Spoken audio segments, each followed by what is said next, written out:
नगर परिषद हद्दीतील तळेगाव शिवारातील जमिनीच्या व्यवहारामध्ये बनावट दस्तऐवज तयार करून फसवणूक केल्याप्रकरणी इगतपुरी पोलीस ठाण्यात 4 जणांविरोधात गुन्हा दाखल करण्यात आलाय। ही घटना 10 ऑगस्ट 2022 ते 28 ऑगस्ट 2025 दरम्यान घडल्याचं तक्रारीत नमूद केलंय। पूजा संजीव करंबळेकर वय वर्ष 38 यांनी ही फिर्याद दिली आहे। त्यानुसार गुन्हा दाखल करण्यात आला असून पुढील तपास इगतपुरी पोलीस करतायत। त्यांच्या म्हणण्यानुसार आमच्या कंपनीविरोधात विविध माध्यमांमध्ये आरोप केले जात आहेत आणि त्याबाबत स्पष्टीकरण देण्यासाठीच त्या समोर आल्या आहेत। नमस्कार, मी पूजा Sanjeev Karambalekar, Manas hills and shore resort private लिमिटेडची संचालिका आहे। आमच्या कंपनीविरुद्ध वेगळ्या मीडियामध्ये जे आरोप केले जात आहेत त्याबाबत स्पष्ट बोलण्यासाठी आज मी तुमच्यासमोर आलेले आहे। गेल्या काही दिवसात आमच्यावर बनावट डॉक्युमेंट्स आणि अट्रॉसिटीज कायद्याच्या काही आरोप केलेले गेले आहेत। आमच्या माहितीनुसार हे चुकीचे आहेत।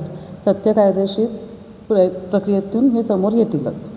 दिनांक 8 ऑगस्ट 1991 रोजीच्या जनरल पॉवर ऑफ अटर्नी आमच्याकडे आहे। हे डॉक्युमेंट एक्झिक्युटिव्ह मॅजिस्ट्रेट तहसीलदारच्या उपस्थितीमध्ये प्रमाणित केले होते। या डॉक्युमेंटद्वारे सुमारे 35 वर्षांपूर्वी जमिनी संबंधित अधिकार श्री संजीव मनोहर करंबळेकर आणि श्री नितीन मनोहर करंबळेकर यांना देण्यात आले होते। त्यावेळी अधिकृत सही आणि शिक्काही आहे। अधिकृत नोंदीनुसार श्री प्रमोद सदाशिव सोनावणे यांनी ह्याच अधिकृत रस्त्याचा आधार घेऊन जमिनीचं NA केले होते। आमच्या माध्यमातूनच हे करून घेतले होते। काही वर्षांपूर्वी ही जमीन विकलीही गेली आणि त्या जमिनीच्या व्यवहारामध्ये त्यांचा आर्थिक फायदाही झालेला आहे। हे सर्व व्यवहार सरकारी नोंदीत आहेत। अशा प्रकारचे लिगली तयार केलेल्या डॉक्युमेंट्स 35 वर्षांनंतर अचानक आता ह्यांना बनावट म्हणणं हे आश्चर्य आणि एक गंभीर बाब आहे।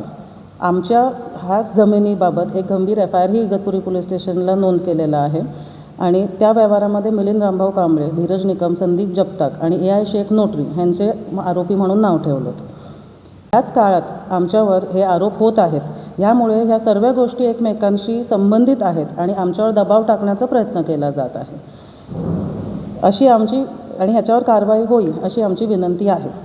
अशी शंका निर्माण होती की बातम्या एकाच गटाकडून घडवून आणल्या जात आहेत आणि ह्याची तपासणी झालीच पाहिजे पोलिसांकडनं। आम्ही प्रतिबंध कायद्याचा आदर करतो, पण कुठलाही कायदा दबाव टाकण्यासाठी वापरला नाही जाऊ हे आमची स्पष्ट भूमिका आहे। आमचे सर्व काम आणि सर्व डॉक्युमेंट्स लिगली तयार होतात आणि आम्ही कुठल्याही इन्व्हेस्टिगेशनला पूर्णपणे सपोर्ट करायला रेडी आहोत। मात्र आमची बेकायदेशीर बदनामी होत राहिली तर आम्ही कायदेशीर त्याच्यावर कारवाई करू। मीडियानी आणि पब्लिकने अधिकृत डॉक्युमेंट्सवरच विश्वास ठेवावा आणि न्याय मिळेल हा आमचा भरोसा आहे। त्यांच्या या जमिनीबाबत इगतपुरी पोलीस ठाण्यात फिर्याद दाखल झाली असून 4 जणांवर गुन्हा दाखल आहे। या सर्व घटना एकमेकांशी संबंधित असून त्यांच्यावर दबाव देखील टाकण्याचा प्रयत्न होत असल्याची शक्यता आहे। माध्यमांनी आणि जनतेने अधिकृत दस्तऐवजांवर विश्वास ठेवावा अशीही विनंती त्यांनी या माध्यमातून केली आहे। संविधान न्यूज, नाशिक।